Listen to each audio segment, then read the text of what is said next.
Been a while. Too long. But I recognized the house as soon as I saw the front of the house. What to speak of the backyard.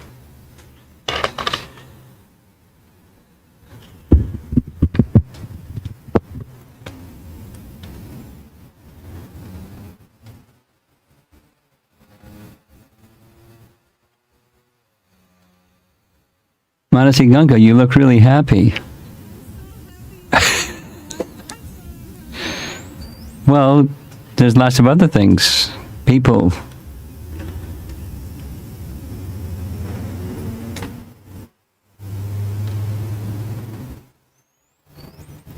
We had a situation during this Memorial Day weekend where it was different but similar.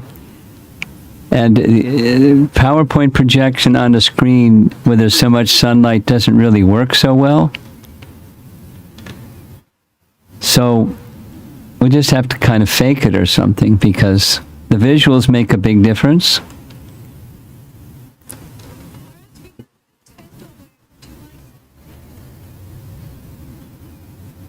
I don't know if that will help.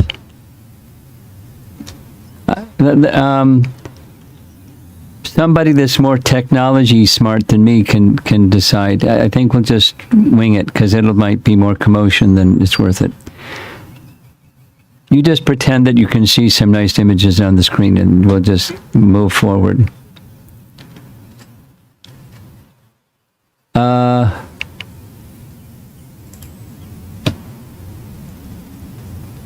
I think I should, while we're fiddling around and waiting for the technology to switch to what's on my screen that's over here. My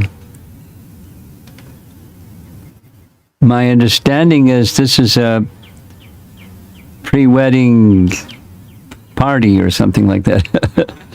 Get together, you know, because of restrictions in how many people can come and so forth. Oh my gosh. I don't think you should try.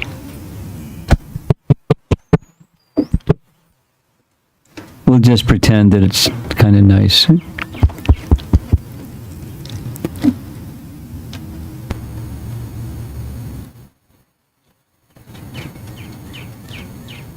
Anyway, you probably know as much about this as I do. It was on and it was off and it was on and it was off and it was on and it's off and it's on. And I will have to be present through a little recording instead of in person, but such is life. At least it's moving forward. During this visit, it's going to be concluded tomorrow evening with, many of you know, I'm stalling for time till he gets the image on the screen.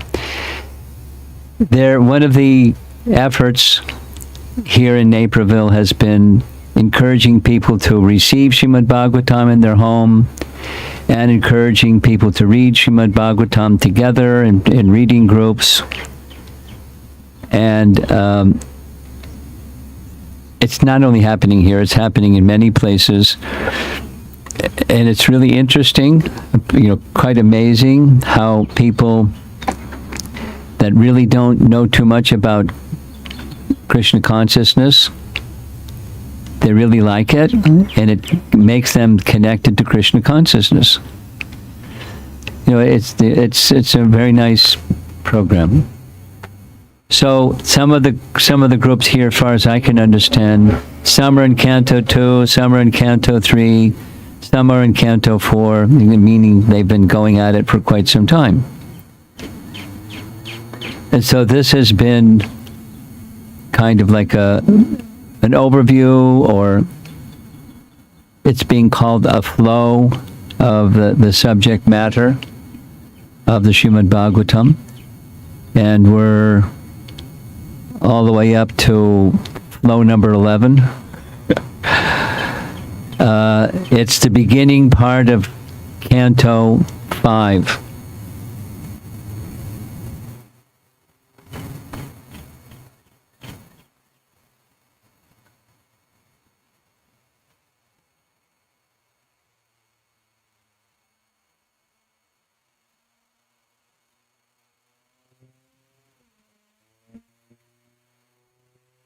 Something's wrong.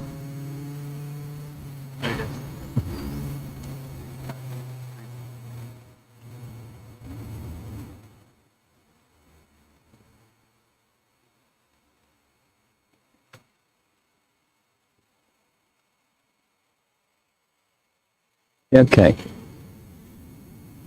I mean, the color images you won't be able to see so well, like this one. But that's okay. So Canto 5 comes right after Canto 4.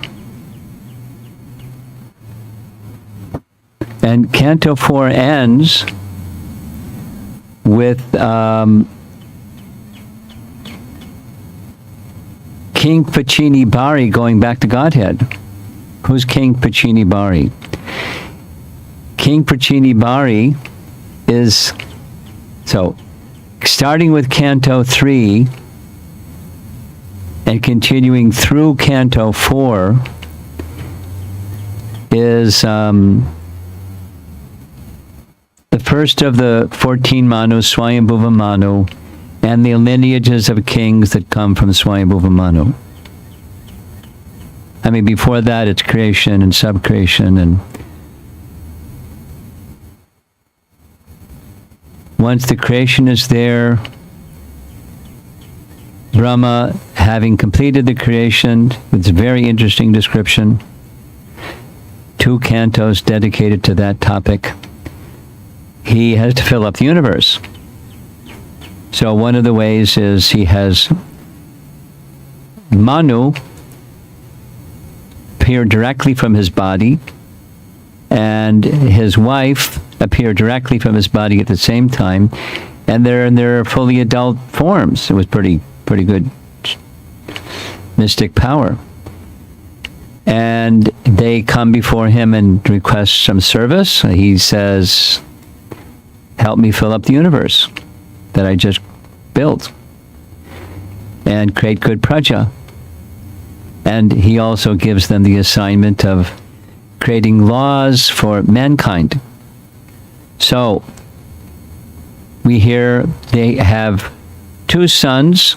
This is important because it's how chapter 5 Canto 5 begins.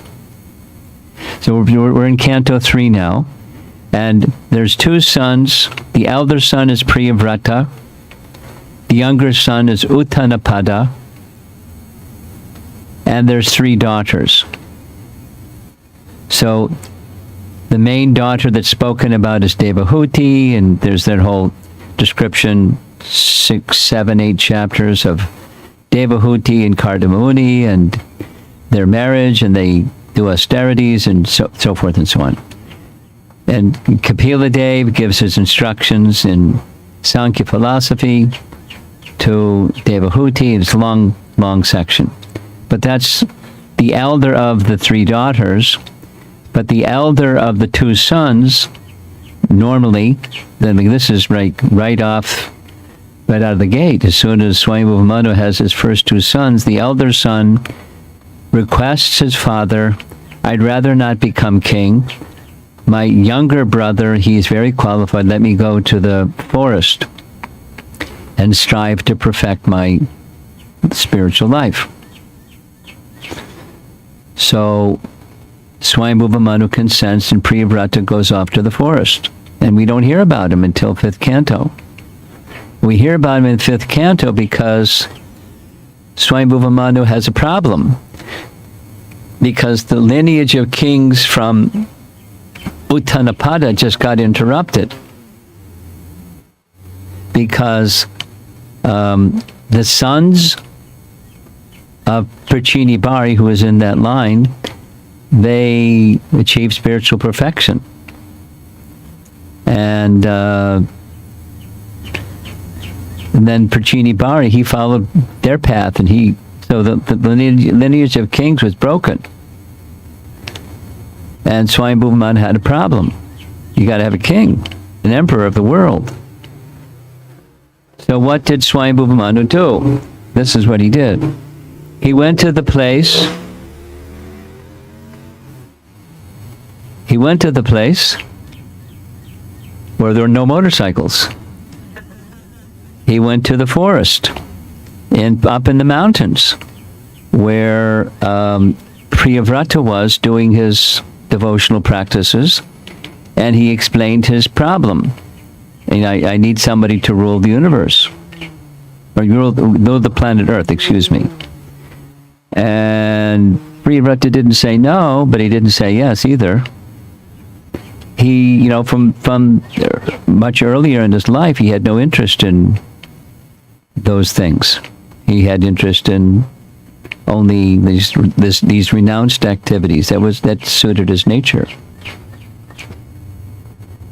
And so, in a timely manner, Narada Muni, who has all along been the spiritual master of everybody else in this line, he just parachutes in with his Veena, and Priyavrata is expecting, now I've got some sannyas support here, and he'll say, go ahead and say no to your father. He didn't say no. But he was, they had some nice discussions. These are 2 of the 12 Mahajans, and now descending, because there's a real critical situation, a 3rd of the 12 Manus, Lord Brahma. That's who you see up there on the left, coming on his swan carrier. Down here in the lower left, you can't see him so well, but that's Swayambhuva Manu. And there's Narada with his Veena. And Priyavrata says, here's my reservation. If I become the king, then I'm going to have a queen. And if I have to have a queen, I'm going to get attached, and I don't want to get attached. So, what to do? And Brahma said, no problem. I gave you the benediction. That you'll become attached, but you won't stay attached. You'll become detached again. Is my word. So he had confidence in the word of Brahma, and confirmed by Swayambhuva Manu and Narada Muni. And so he finally said yes. And he entered into the out of the forest and back to the kingdom. And he ruled for a long time. He became married and had sons and so forth. So that's where this section begins. There's Maharaj Parikshit kneeling before Shukadeva Goswami and the assembly there. In Srimad Bhagavatam, Maharaj Parikshit is asking, why did King Priyavrata, who was a great self-realized devotee of the Lord, remain in household life? How is it possible for a person like King Priyavrata, who was so attached to wife, children, and home, achieve the topmost infallible perfection of Krishna consciousness? That's the starting point of chapter 1. So we're going to hear about Priyavrata some more. While he was king, he did something very interesting. He was the ruler not just of this earth planet, he was the ruler of the universe. He was very powerful. And he was not satisfied that there was day and night in the universe. So he knew what to do about it. He got a really fantastic chariot and rode the chariot. Now this gets into the later parts of the 5th canto, where it's Vedic cosmology, but the ground of Vedic cosmology is set in just chapter 1. His chariot moved the sun moves in a clockwise direction. It's a long story. Explaining Vedic cosmology is complicated. But the sun moves in that clockwise direction while the chariot is moving in a counterclockwise direction. But the wheel of time, Kala Chakra, moves faster than his chariot.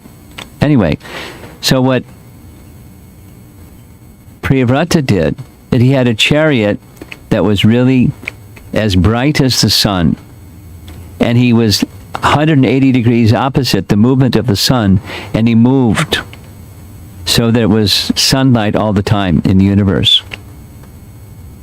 He was a powerful personality. And as he moved, he had a really big chariot too, because the chariot made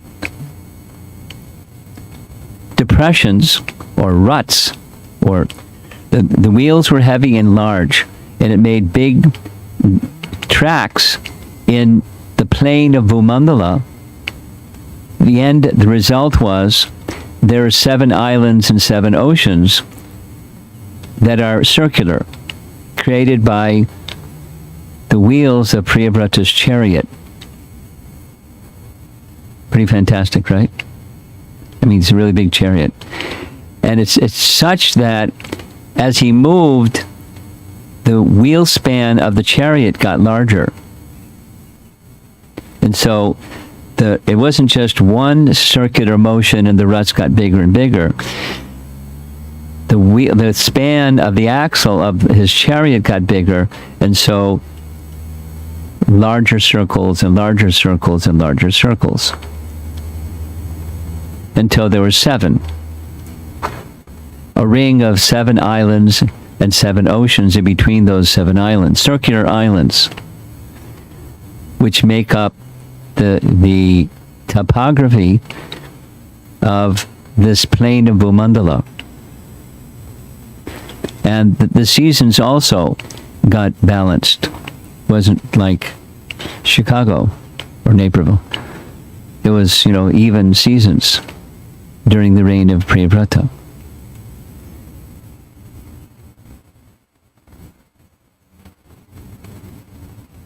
Here's a painting that shows what he did. Well, you can see there's really bright. That's his bright chariot, as bright as the sun, following 100 degrees opposite the movement of the sun, creating light in the whole universe all the time.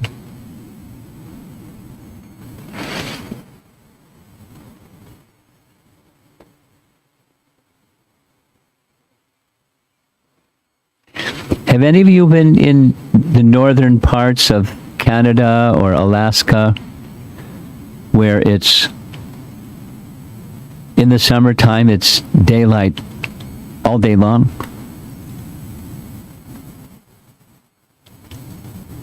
It's really far out. It doesn't turn dark. And in the wintertime, not been there in the wintertime, but the daylight is, it's almost like night all day long. Not so pleasant in the winter. Anyway, that's what Priyavrata did. And that's described in chapter 1. We're going to go through chapter 15. So, chapter 2, Priyavrata renounces his kingdom. His son, Agni-dhara, became the king. And when Agni-dhara became a king, he performed austerities to please Lord Brahma. Lord Brahma was pleased, and he arranged for a qualified wife who was really beautiful. She was a heavenly damsel named Purvachiti. And from the combination of Agnidhara and Purvachiti came one son named Nabhi. He's a very important person in the 5th canto because Nabhi later became the father of an incarnation of the Supreme Lord Rishabhadeva. So while Nabhi was performing a sacrifice, Nabhi is over here on our left. It's really a nice painting, but you can't see it so well. So Nabhi is over here on the left with his arms raised because he was doing a yajna, and Lord Vishnu was so pleased by his yajna that he personally came. And Nabhi offered his prayers. Lord Vishnu offered his blessings, saying, I know your desire. You wish to have me as your son or a son like me, so I will appear as your son. And that's who Rishabhadeva was. That was a really quick chapter 3. Chapter 4, Rishabhadeva, when he grew, became a very celebrated personality and loved by the citizens, and so very happily Nabhi installed him as the king. So we just went through chapter 4. And chapter 5, Rishabhadeva had 100 sons. We all know this. I mean, most of us know this. 100 sons. That the eldest of Rishabhadeva's sons was Bharat. And here's a painting that you can't see so well, but over here on the right, there's Bharat, and over here are his sons, and they, of the 100 sons, 9 of those sons became the Navayogendras.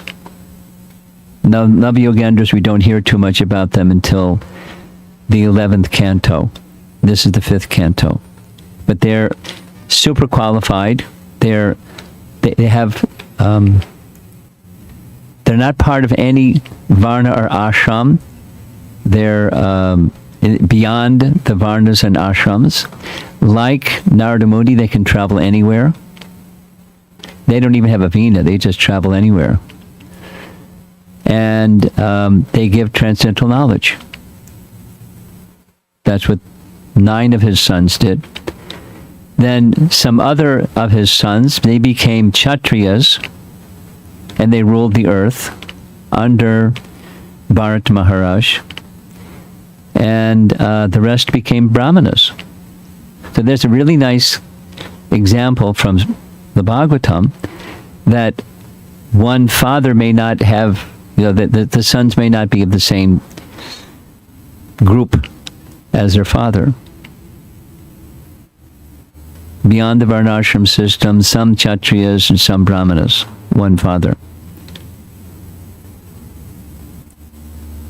So he gave instructions to his 100 sons before he left the kingdom and turned the kingdom over to Bharat. And it's a very celebrated section, Rishabhadeva's teachings. It's good for everybody. When I first started visiting in Vrindavan on a regular basis, there was a Gurukula there at the time. And every morning, right after Mangal Arati, just before their classes we would begin. I remember this very clearly. They had all the Gurukul kids lined up and screaming at the top of their lungs. They would recite the prayers of, or the teachings of Rishabhadeva to his sons. Very celebrated section of the Bhagavatam. It's verses well worth memorizing and repeating, and because it's instruction for everybody.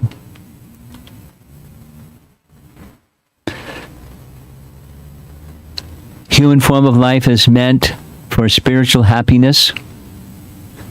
Spiritual happiness is not achieved by living like an animal, but by living through divine austerities, by serving Mahatmas, accepting of Guru, diminishing the activities of sense gratification, and always engaged in devotional service. So, summary of his teachings. And that's chapter 5. And now here comes chapter 6. There's Rishabhadeva, a very old painting, where after he installed Bharata as the king, he stayed around for some time, but his life gradually moved in the direction of living like an avaduta, and eventually he left the palace and lived like an avaduta. Like avaduta means he was not at all observing social convention, although he had previously been the king, ensuring that others would observe social convention and their varnashram duties. And little children, they didn't understand who he was, and they would taunt him and throw things at him and call him names and stuff like that, and he paid no attention. He didn't respond at all. There's a painting that I couldn't find. I spent a half an hour looking. If anybody knows where it is, send me a copy. It's a painting of Rishabhadeva lying on the ground like a python, meaning he didn't even walk around. If something came to him to eat, he would accept it, and otherwise he was just lying on the ground like a python. Eventually, in a certain mountain range, there was a big fire, and his body was consumed in a fire, and that's how Rishabhadeva left. Then comes the main topic, which we'll spend some more time discussing. That's chapters 7 through 15. Look at this. We've already covered 6 chapters. We're doing pretty good. So this is one of the VIHE teachers made these drawings as far as a summary of the chapters of each section of the Bhagavatam.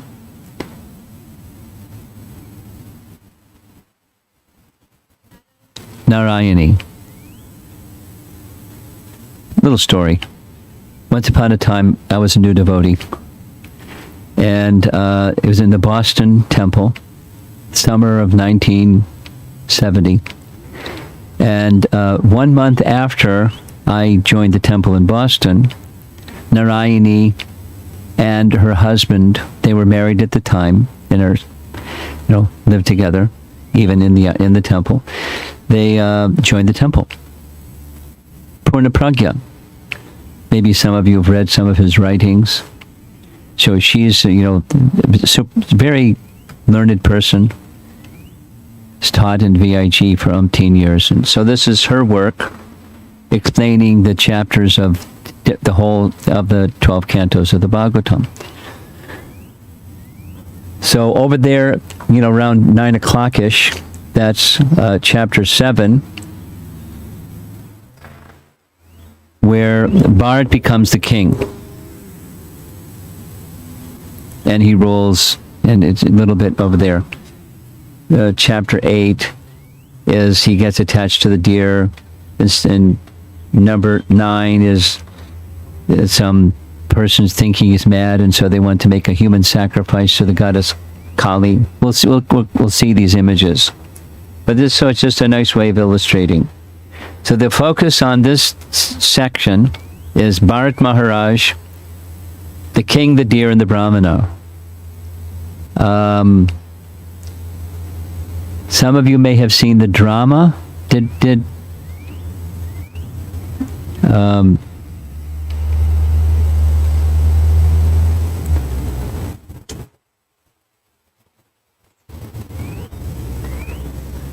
Gosh, senior moment, I can't remember the name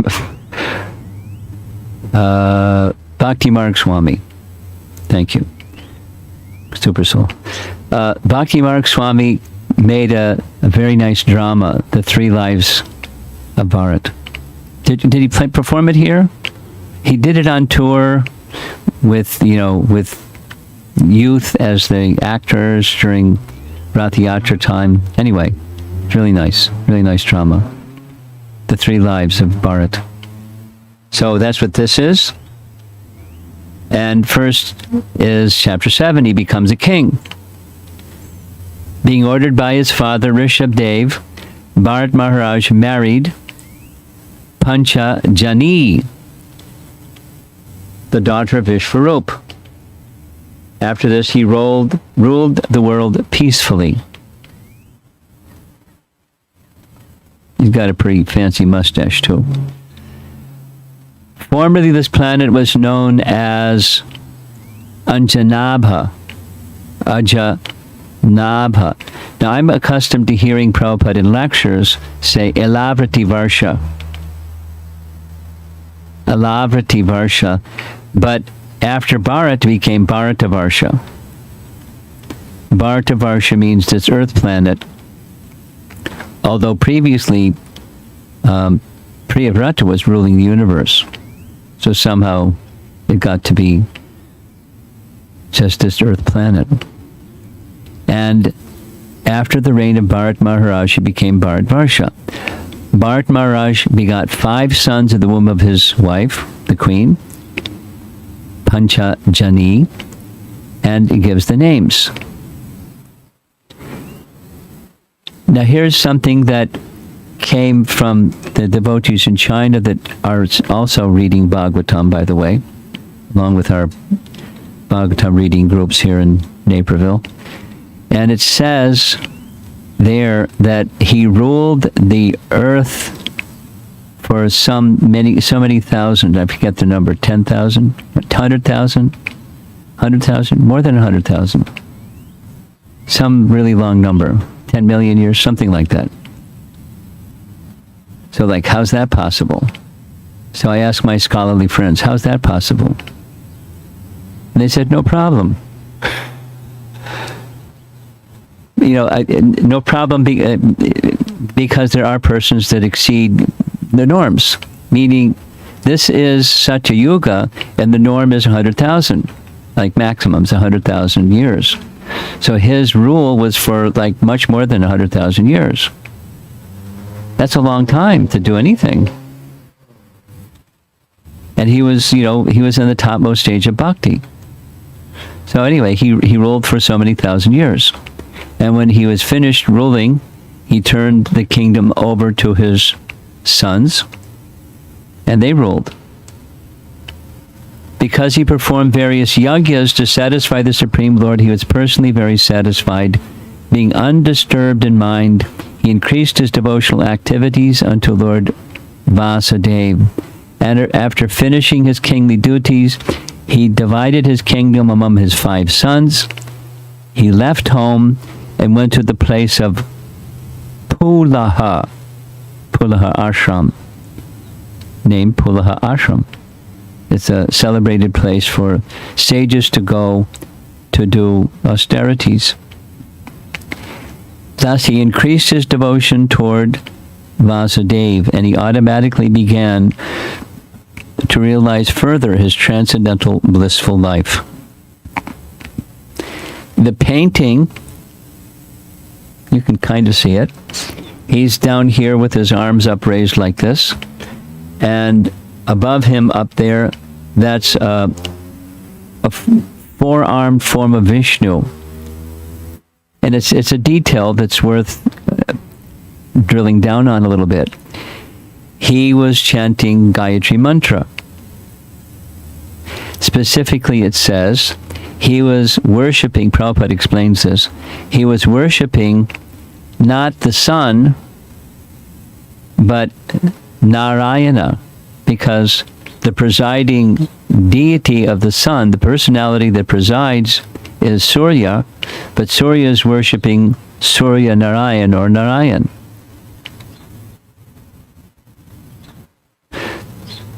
That was what that illustration shows, and Prabhupada explains it in his commentary. So those of you that chant Gayatri or one day will chant Gayatri, the Gayatri mantra, different people have different ideas. Even Prabhupada sometimes says it's worship of the sun, because when the sun rises, that's when you begin. When the sun sets, that's when you chant the third time, and the juncture midday. So some people take it as worship of the sun. Impersonalists take it as worship of the impersonal, Brahman. Ask them. That's what they say. But Bharat Maharaj was a Vaishnav, and he was worshipping Narayan through Gayatri mantra. And he was really absorbed. Due to his highly advanced spiritual position, there were sometimes visible in his body the Ashta Sattvika transformations, such as ecstatic crying and bodily trembling, which are symptoms of love of God. Which brings another question. So it's said specifically, you probably know this question. He achieved the stage of bhava. How is it possible for one who achieves the stage of bhava to fall? You've heard that question before? No? Yes. You've heard that question before? So here's the answer. Jiva Goswami has a nice answer. His fall was not because of sin, because when the process of bhakti is such that it eradicates sin, and he was at the stage of bhava bhakti, so it wasn't the result of sin. Nor was it the result of his karma, because his karma was dissolved. So what was it a result of? He explains it was the result of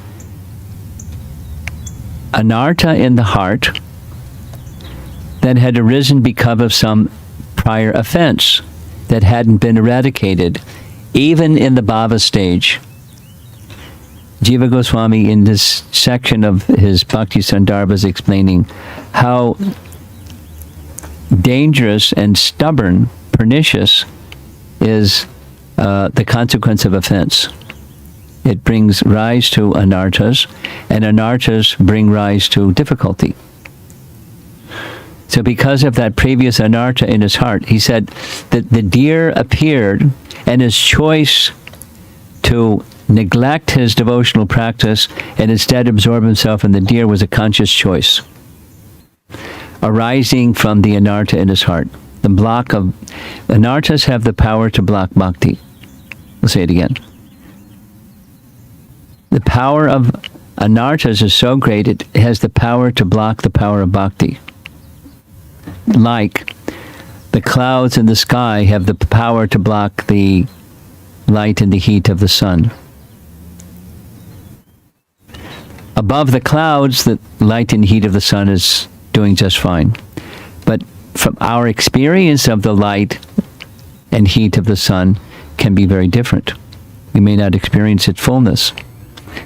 Anarthas have a similar power to block the power of bhakti, our experience of bhakti, even at the stage of bhava bhakti. So what Jiva Goswami is explaining is basically watch out for offense, because it leads to anarthas. And anarthas have the power to block the power of bhakti. Even if you're Bharat Maharaj and having ashtaka, sattvika, bhava transformations of your body. What to speak of little old us. So one should be very careful. So he reached a very, very high stage. Now this is now a looking back summary or review. After ruling for thousands of years, Bharat renounces and retires to Pulaha ashram. There he performs austerity and gains complete satisfaction in devotional service by chanting the hymns given in the Rig Veda, that's Gayatri. He worships Lord Narayana, who resides within the sun and whose body is composed of golden effulgence. Those of you that know the Brahma Gayatri, It's Narayan and the effulgence from Narayana. So, that's chapter 7. Then, one day, a pregnant deer came to the side of the river to drink water. Now he took his bath in the river and sat by the side of the river to chant his mantras. And he saw on the opposite bank a pregnant deer, and she's looking around and drinking and looking around, and all of a sudden there was a really loud roar of a lion, and she jumped, and as she jumped, the pregnant deer gave birth to a little fawn, and the water of the river carried the mother deer downstream, and she drowned, and leaving this little fawn. And they saw all this. So what do you do when you see something like that? You try to give protection. That's what kings do anyway. So out of compassion, Bharata brought the newborn fawn to his ashram and began to maintain the deer as his own child. He understood, I'm mommy and daddy in one, taking care of the deer, which is fine. It's across the top it says misplaced compassion, but it was just excessive. It wasn't wrong that he rescued the deer with the fawn, but he became so absorbed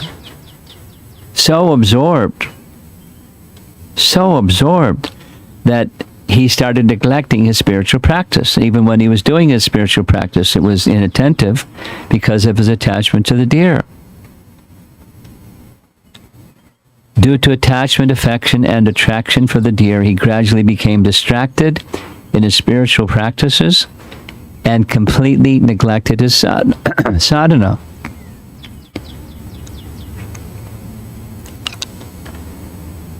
Then one day, the deer wasn't around. Oh dear. Where did she go? And in tears of lamentation, he started speaking like a madman.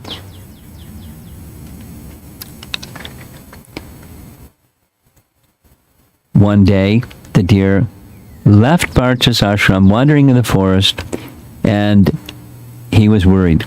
In lamentation and separation. Oh, I'm so negligent, like a cunning hunter. Alas, shall I see the deer again? Nice painting. When I placed all the sacrificial ingredients on the kusha grass, the deer, when playing, which touched the grass with its teeth and thus pollute it, when I chastised the deer by pushing it away, it would immediately become fearful and sit down motionless, exactly like the son of a saintly person. Thus it would stop its play. He looked at the moon, and he says, he sees some marks on the moon, and said, there's the deer up on the moon. It's like deer conscious. Remembering the time spent with it, because they had natural bond of affection for one another, so much so that he just neglected his sadhana. Oh, unfortunate Bharata, your austerities and penances are very insignificant compared to the penance and austerity undergone by this earth planet. Due to the earth's severe penances, the footprints of this deer, which are small, beautiful, most auspicious and soft, imprinted on the surface of this fortunate planet, the series of footprints shown a person like me, who am bereaved due to loss of the deer, how the animal has passed through the forest, and how I can regain my lost wealth. Kind of like the gopis looking for Krishna. Only it's the king looking for the deer. By these footprints, this land has become a proper place for Brahmanas who desire heavenly planets or liberation to execute sacrifices to the demigods. So he got up and started searching. And as he was searching, he reached the edge of a cliff and fell off the cliff and crashed, thinking of the deer. That wasn't a good arrangement. Bharat died absorbed in thoughts of the deer and consequently attained a deer body in his next life. There's the moon. There's his thought of the deer. And there's Bharata landing at the bottom of the jagged rocks. At the time of death, the king saw the deer was sitting by his side, exactly like his own son, and was lamenting his death.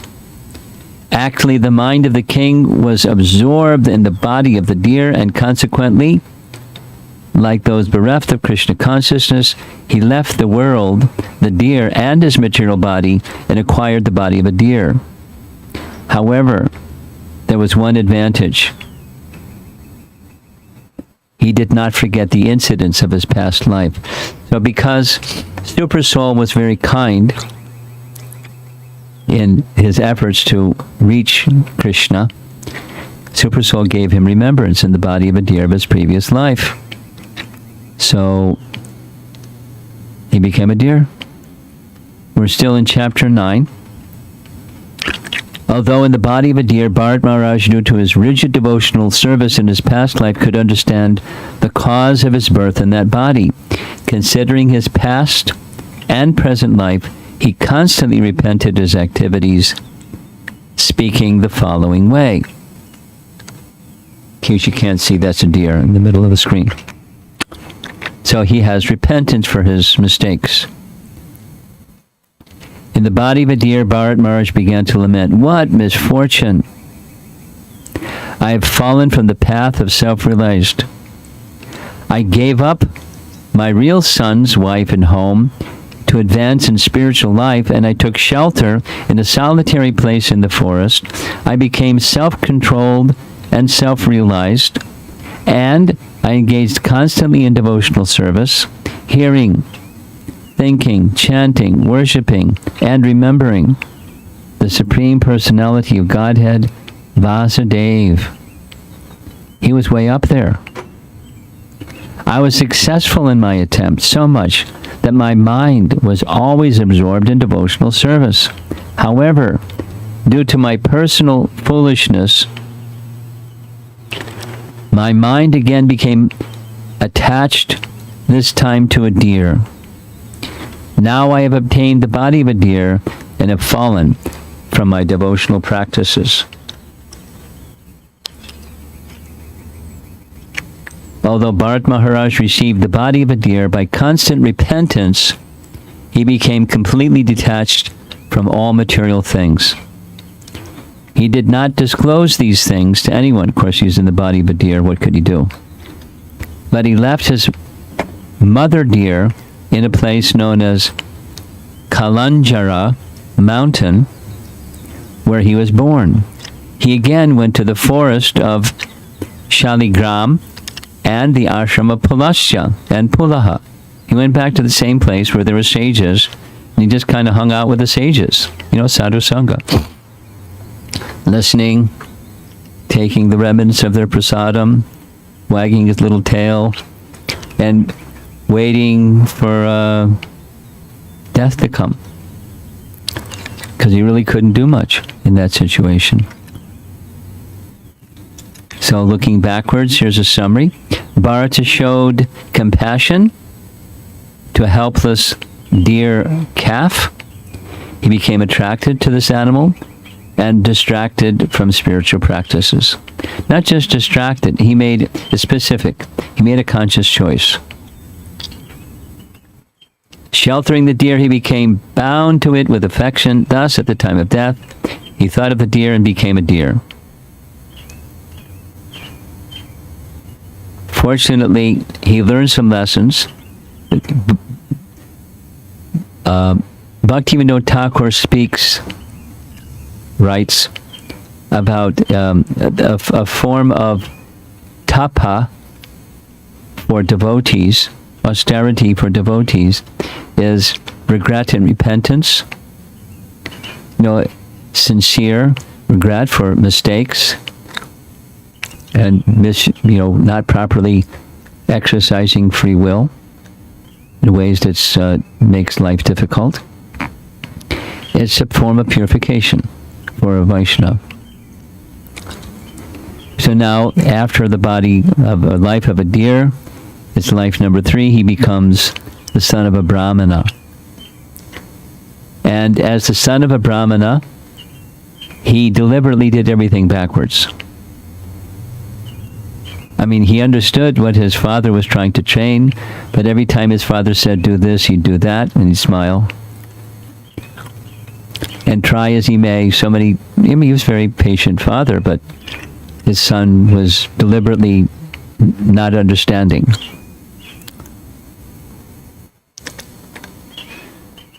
I think I know some people like that. They deliberately don't understand. So he was purposely behaving like that. He was afraid and cautious of the association of his non-devotee relatives. He always thought of Lord Krishna's lotus feet. And within himself, he always chanted Krishna's glories. To many, he seemed like a madman. Dull, dumb, deaf. So they gave him the name Jada, or Dull Bharata. Here, now we can see a little bit better. He's walking through a marketplace without any clothes, and people are taunting him and so forth and so on. And here's some other people taunting him and so forth and so on. His father failed in various attempts to educate Jada Bharat. Eventually, he died, his father. Jada Bharat was mistreated by his stepbrothers. Those are the stepbrothers on the right side. They, engaged him in manual labor and, treated him roughly and spoke to him roughly, and they didn't care.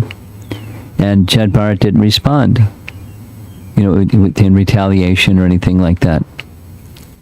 He was totally aloof.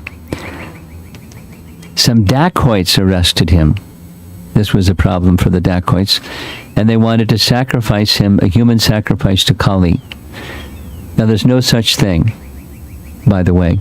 It was their invention, but they had, imagination. So they wanted to prepare his body and then chop his head. And when they got to that stage, the deity, that you can see nicely in the back, there's a deity of the goddess Kali, and she jumped out of the deity. The deity burst open. She took her choppers and chopped them and drank their blood. Here's another painting. She's doing the same thing.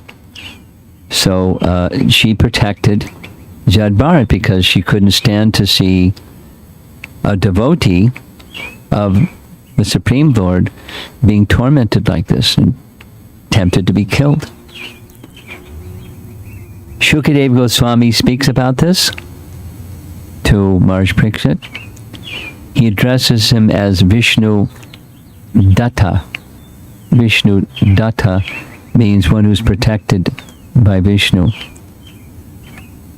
Those who already know that the soul is separate from the body, like Jada Bharat, were liberated from the invincible knot in the heart, Jada Bharat, were always engaged in welfare activities for living entities. He's going to do some really nice welfare for a king. And never contemplate harming anyone. Those persons are always protected by the Supreme Lord. This is Shukadeva's lesson to Maharaj Parikshit, who is like Maharaj Parikshit. He'll be protected. He carries his disc, Sudarshan Chakra, and acts as supreme time to kill the demon to protect his devotees. The devotees always take shelter at the lotus feet of the Lord. Therefore, at all times, even if threatened by decapitation, they remain unagitated. For them, this is not at all wonderful. Now here's a question. Prahlad was protected. Jada Bharat was protected. Why wasn't Parikshit protected? Jiva Goswami says some people ask this, and here's the answer. He was exhibiting by the Lord's arrangement another opulence of a devotee, that even in facing death, his mind was fixed and totally undisturbed.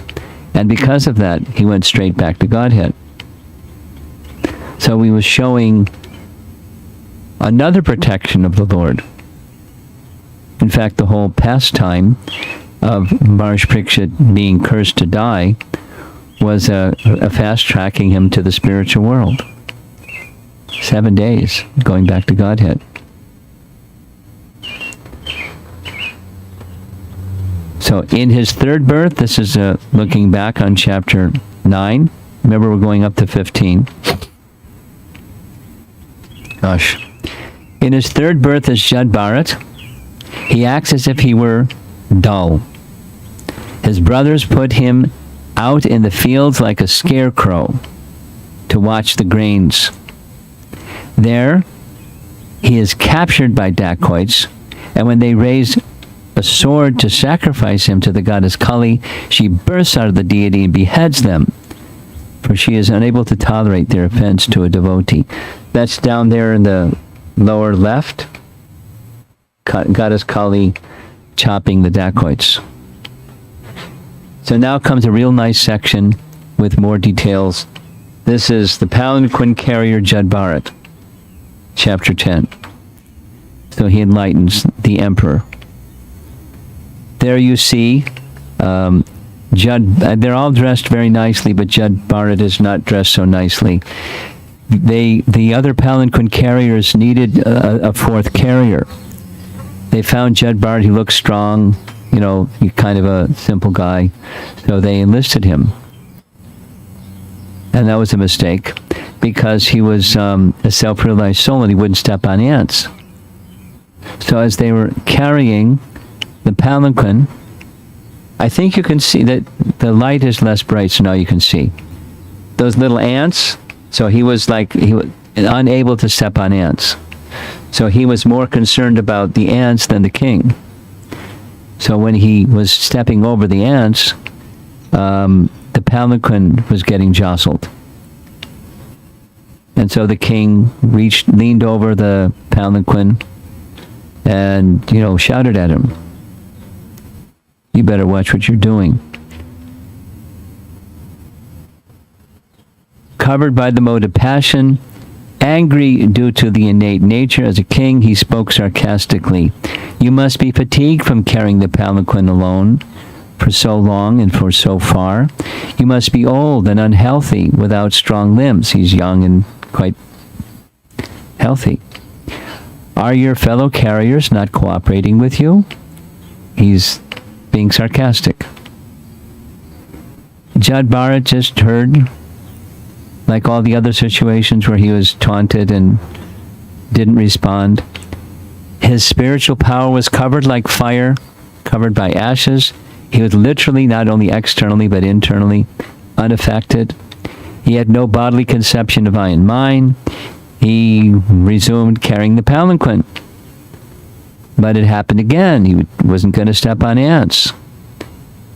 Shukadev Goswami comments, when King Rahugana chastised the exalted devotee Jada Bharat with harsh words, that peaceful, saintly person tolerated it all and replied properly. Actually, he was just silent. Like an ordinary man, he thought that by carrying the palanquin, he was destroying the reactions of his past misdeeds. Thinking this way, he began to carry the palanquin as before. Again, Rahugana spoke angrily when Jada Bharat carried the palanquin unevenly. Are you dead? Despite life within your body. So Jada Bharat is going to respond to each of these statements. And we're going to hear them. It's nice. Are you dead?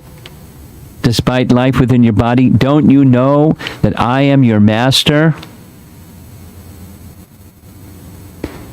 You are mad. For this disobedience I shall punish you, so that you will come to your senses. Then Jada Bharat speaks. And it's the first time he's spoken. I mean, we don't know of any other time he spoke, because otherwise he was not speaking to anybody about anything. My dear king and hero, whatever you have spoken sarcastically is certainly true. Actually, these are not simply words of chastisement, for the body is the carrier. The load carried by the body does not belong to me, for I am the spirit soul. There is no contradiction in your statements, because I am different from the body. I am not the carrier of the palanquin. The body is the carrier. Certainly, as you have hinted, I have not labored carrying the palanquin, for I am detached from the body. And I'm neither fat nor skinny. You're stout, he used that word. You have said that I am not stout and strong. And these words are befitting a person who does not know the distinction between the body and the soul. The body may be fat or thin, but a learned man would not say such things, or would say such things of the spirit soul. I am neither fat nor skinny. Therefore, you are correct when you say that I'm not very stout. My dear king, you have unnecessarily accused me of being dead, though alive. In this regard, I can only say that this is the case everywhere, because everything material has its beginning and end. My dear king, you have said, you rascal, you dull, crazy fellow, I'm going to chastise you, then you will come to your senses.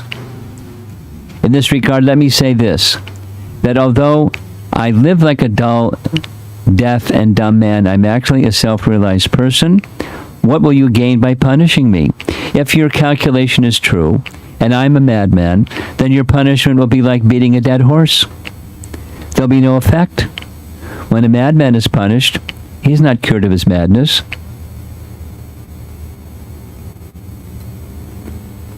So I'm just going to skip this because of time. Hearing, there's more detail. Rahugana was astonished to hear such profound words from and apparently a simpleton. Realizing that he was in the presence of a great soul and giving up his pride of being a king, he immediately fell flat at Bharata's. He got down from the palanquin, fell at his feet, begged forgiveness, and asked, "Who are you?"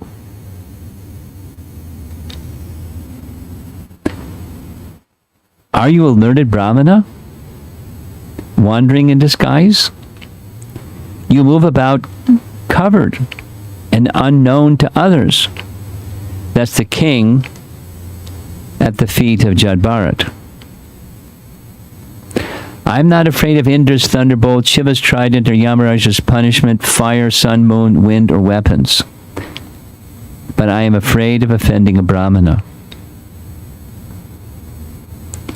Please express your teachings again. I was not able to understand everything.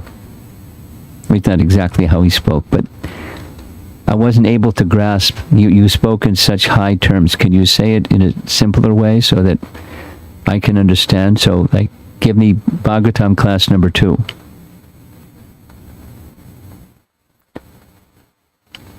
With submission. So, that was chapter 11. I'm not going to go through it. One has to neglect the mind and conquer it with the weapon of service, the lotus feet of Guru and Krishna. That's in part of his teachings. Chapter 12, Rahugana asks specific questions aside from, can you say it again? Jada Bharat establishes the falsity of the material world in his second time around. One cannot realize the absolute truth by sacrifices, renunciation, Vedic study, austerities, and so on. Same message we hear again and again. They're insufficient. It is possible only by smearing one's body with the dust of the lotus feet of great devotees. By detachment from matter and attachment to devotees, one gains the sword of knowledge by which one can cut illusion. By hearing and speaking about Krishna, one revives one's dormant Krishna consciousness and attains the Lord. That's chapter 12. In this chapter, Jada Bharat goes on telling who he was 2 lifetimes ago. You're a king, I used to be a king. Previously, I was a king named Bharata, detached from all material activities, both seen and heard. I was fully engaged in the Lord's service, but I was thwarted in my goal due to affection for a deer. Thus I became a deer in the next life. Due to my past service to Lord Krishna, I could remember my past life, even in the deer body. Fearing material association, I wandered about unnoticed. Now, look at the image at the top. That's what's coming up, the last chapter. Almost the last chapter. That's the forest of material delusion, material life. He really gets into it. Jada Bharat compares the living entity, the material situation, to a merchant entering a forest to acquire goods to sell. Seeking shelter within the forest, the merchant befriends cranes and vultures, only to be cheated by them. Thus, Jada Bharat advises the king to slash the hard knot of the illusory energy with the sword of knowledge. Now, we're not going into the detail. It's detailed, really detailed. It's very similar to what we're discussing in the morning class, the knowledge and detachment lesson of Krishna to Uddhava, in Uddhava Gita. But it's really, he's really intense. He doesn't, he takes the gloves off and lets him have it. Detachment. Because he wants, for some reason, we don't know the reason, why he didn't speak to anybody before Rahugana, except he must have seen something in Rahugana, like there's a little light in there. And so he spoke. And when he saw the king was eager to hear more, he gave more, and gave more, and gave more. So it's very powerful teachings. Just like when Krishna is speaking to Uddhava, he makes reference to another Avaduta by the name Dattatreya, and here it's Rahugana, another Avaduta, but he has full understanding of what's going on. So it's not that the qualified Avadutas don't know what's going on, they're just dull. They know what's going on, and they're so averse to material life that they just live in this world of pure consciousness and detached like anything from material affairs. And if such a person, in the Uddhava Gita, it's Dattatreya speaking to King Yadu. And here is Dattatreya speaking, here it's Jada Bharat speaking to Rahugana. Qualified. That's why he's speaking. And he goes in. So here's King Rahugana and his response. Quickly. This birth as a human being is best of all. Even birth among the demigods and the heavenly planets is not as glorious as birth as a human being on earth. What is the use of the exalted position of a demigod in the heavenly planets? Due to profuse material comforts, there's no possibility of associating with devotees. It is not at all wonderful that simply by being covered by the dust of your lotus feet, one immediately attains the platform of pure devotional service to Adhokshaja, which is available even to great demigods, which is not available to even great demigods like Brahma. By associating with you just for a moment, whoops, what happened? Just for a moment, I am now freed from all argument, false prestige, and lack of discrimination, which are the roots of entanglement in the material world. Now I am free from all of these problems. That was pretty quick. May we all be so fortunate. May we meet Jada Bharat and become freed from illusion. Ki Jai. Otherwise it's, steady sadhana and gradual purification. So there's just 2 chapters left and just 2 slides left. There's lots of little guys landing on our arms and stuff. So we'll try to end quickly.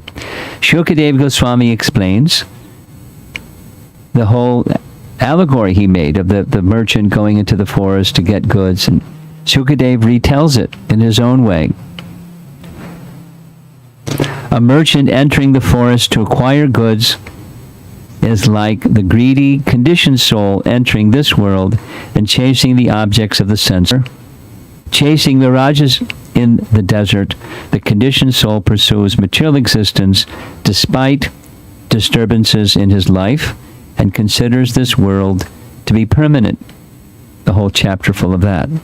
And the last chapter, 15, Shukadeva Goswami further describes the dynasty of Bharat in the line of the dynasty of Priyavrata, which was in the line of the dynasty of going way back, Swayambhuva Manu. After several lineages, the famous saint King Gaya ruled the earth. He was called Mahapurusha because he possessed complete transcendental knowledge. All the chaste and honest daughters of Maharaj Daksha bathed Maharaj Gaya with sanctified water. He was able to derive all benefits from the earth and thus satisfy the desires of his citizens. 15 chapters, not bad. And now you can see the screen too. So I don't know how we're going to do this during the Festival of the Holy Name. It's planned to be in a tent.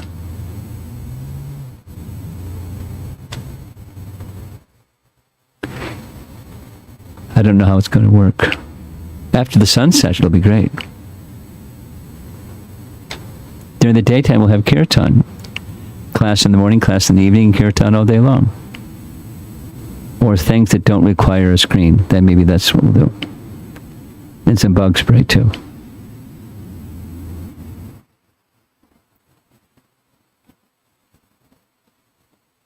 Well, I don't know if this fits in with what you had planned for this evening.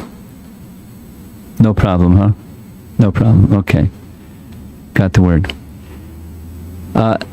Something that I forgot to do is when we have classes, I don't know if we're going to have time for discussion. We'll take some time. But there's usually some questions that I don't have the answers to, and that's how I'll research it. So I've got 2 of those. One of those was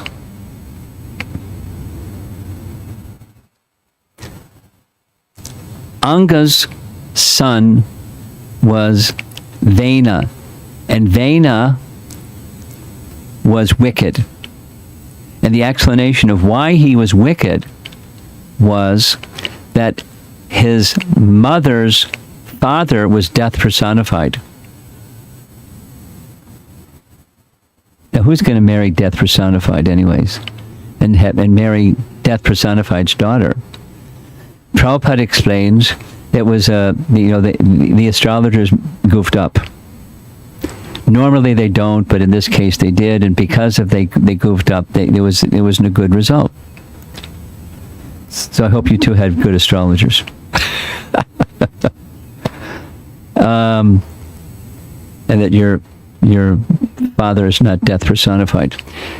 So the explanation the explanation that it is. So how did this come about? This is from Canto 4. So very early in Canto 4, there's a description of the story of Dhruva. And just before the story of Dhruva, the very beginning of that chapter, there's a little short 3 verses description of the causes of destruction or devastation.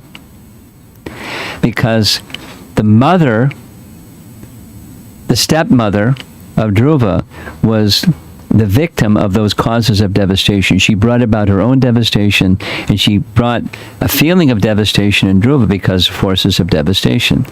That's the preamble to the Dhruva story. But the word is in chapter 8. The word that's used is 2 things: adharma and falsity, or asatyam. So one of the foremost of principles of goodness is truthfulness. Bhaktisiddhanta writes about that, rather going into detail. And adharma has some offspring, and one of those offspring of adharma, the byproducts of adharma, is death. It's right there in Canto 4, chapter 8. And death, having been mentioned in chapter 8, is mentioned again later in the 4th canto, that death, it was a offspring or byproduct of adharma. And somehow the astrologers goofed up. And as a result, the queen, that Anga, who was an ideal person, got married to somebody who was the daughter of death personified. And so their son was of a wicked character. So that's the little explanation. It took a while to find that one. It comes in Vishwanath Chakravarti Thakur's commentary on the verse that says, Vena, now Anga's wife was the daughter of death personified. He uses the word mrityu. And then that's the explanation from this chapter 8 verse.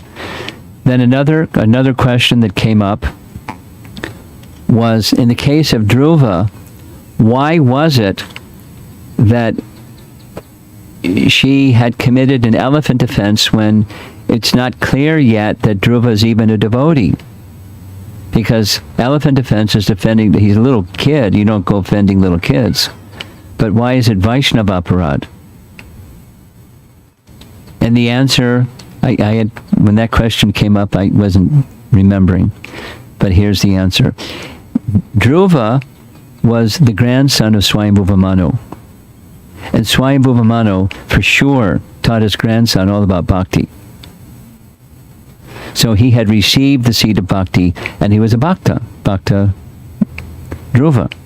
He wasn't matured yet, but he already had a life of devotion within him. And already he was seeing the 2 queens, his mother and stepmother, with equal vision. He had qualities like a Vaishnava. And when she spoke the way she spoke because she was envious, she wanted her son to be the king, not Dhruva. She was so harsh. And that was the offense. And it had grave consequences for her. So Niti was forgiving, but Suruchi had to die in a harsh way and had lose her son in a harsh way because of her offense to a Vaishnava. So once again, offense is it's a real deal. It's a real serious thing. And one must be very careful not to offend. It's certainly offending devotees and other things that one should not offend, but don't offend devotees. It doesn't work just avoid devotees, then you don't have to offend them. We need sadhu sangha, but we need to not offend sadhus in the name and the deity and the scripture and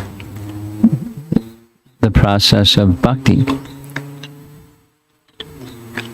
Don't consider it a material thing, a karma kanda thing. But it's in another category. We need to understand spiritual things as spiritual things and conduct ourselves accordingly and carefully guard against offense. Okay. This has been one of the longest classes of any of these evenings, and I don't know how it happened. But here we are. And you want to resume kirtan, or do we have some time for discussion? It's late. An hour and a half. Anybody would like to raise some discussion topic? Still, okay. We have a little microphone for some remote people.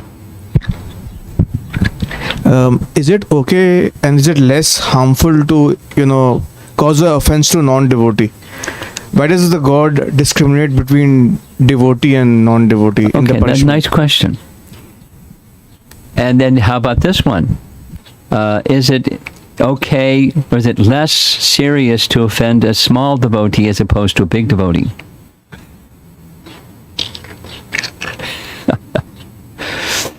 Well, it's best to not offend anyone, even a mosquito, or these little guys that are jumping on us and stuff like that. But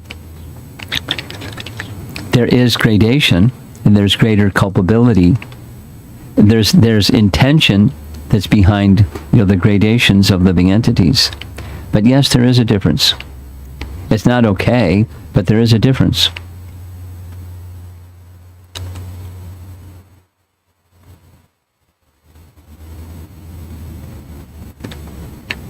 Is that all right with you? You're not feeling good about it. You're discriminating against the non-devotees. Okay. It's not, we are.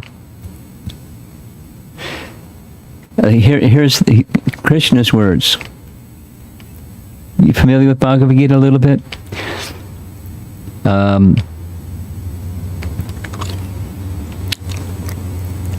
Samaham sarvabhuteshu. You know the verse? Name dvesho stina priya, dvesha and priya. I don't have dvesha towards anyone or priya towards anyone. Sarvabhuteshu, all living entities I see equal. Sama aham. Sarvabhuteshu. I see all living entities equal. Neither dvesha nor priya towards anyone. That's the first half. Then he says, for the devotee, they're very dear to me.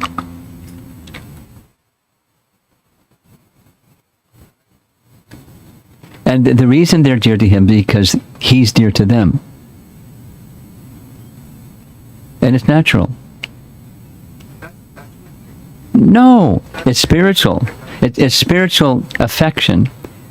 It's not a material attachment.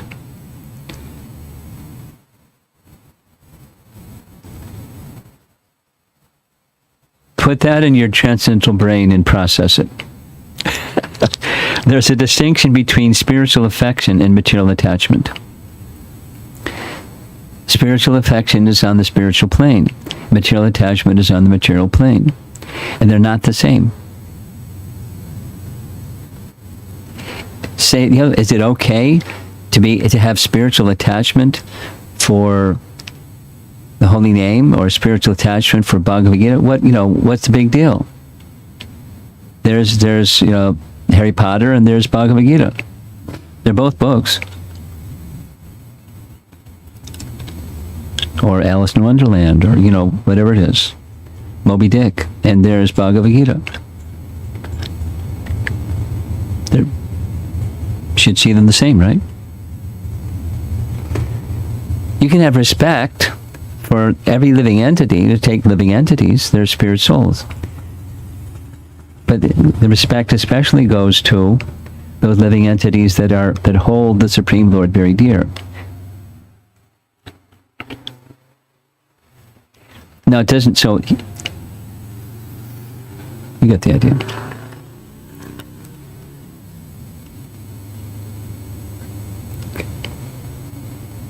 There's plants, and then there's Tulsi. And we have special regard for Tulsi because Tulsi has special devotion for Krishna. So we have special regard for Tulsi. Although the plant doesn't mean, okay, you're insignificant, you're not a Tulsi. There's gradations. And it's, there's spiritual affection that's different than, material attachment.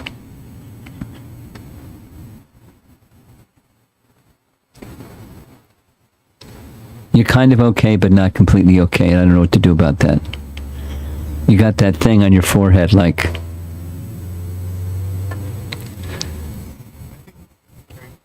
Ah.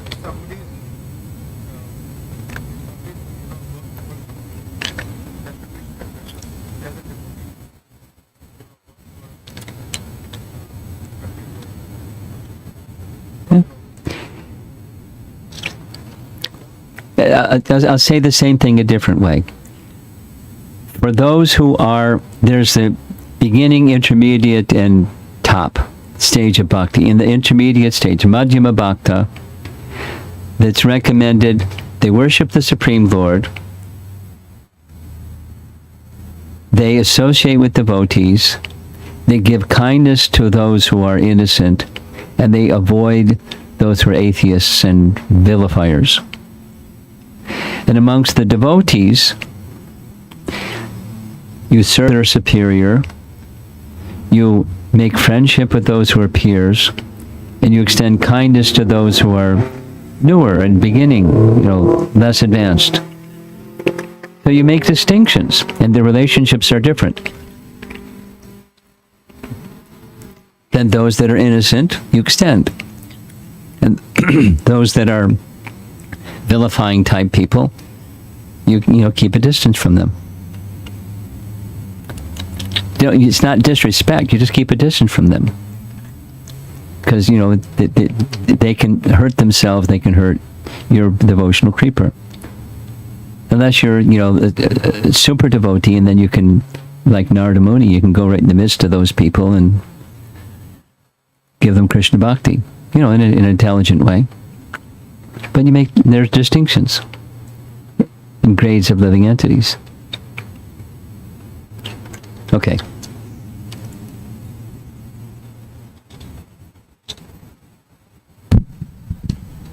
Hare Krishna Maharaj. You spoke about the Lord's protection when Jada Bharat was protected in the Kali sacrifice. Yeah. So, how come Krishna did not protect him in his early life itself when he was attached to the deer, and he was protecting his body in the later life? Aha. Nice question. Well, Jiva Goswami, I said, he explains, he made a choice. And Krishna doesn't interfere with living entities' choices, even if they're dumb ones. His choice was, I'm going to stop my devotional practice. In the deer situation. When he was in the situation of the Kali sacrifice, his mind was fixed on the personality of Godhead. So he was protected by his agent, Kali. Okay? So as yayatamam prapadyante. Yeah. Yeah.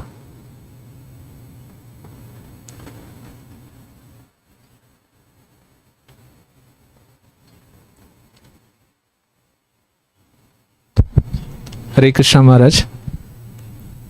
Maharaj, I like the point which you said, Bhakti is being blocked by Anartha, and Anartha dissolves Bhakti. So, when Bhakti is being blocked, how does Bhakti dissolves Anarthas? By anartha nivritti. By sustained bhakti. What that is, you endure the fact that there's clouds in the sky that are blocking the sun, and you carry on your devotional practices with the prayer and the hope and the faith that by sustained devotional practice, the anarthas will become dissolved. We're in Krishna's hands. We can't get rid of those anarthas on our own. We're in Krishna's hands. The clouds dissipate, in other words, by the strength of anarthas dissipate by the strength of bhakti in time, but not quickly. Anarthas are more dangerous than sin. Offense is more dangerous than sin. Okay? I think we should end. Do we have something online? A lot or little? How about this? I'm not sure what to do because it's late. We'll take two. And then we'll make note and we'll do it tomorrow.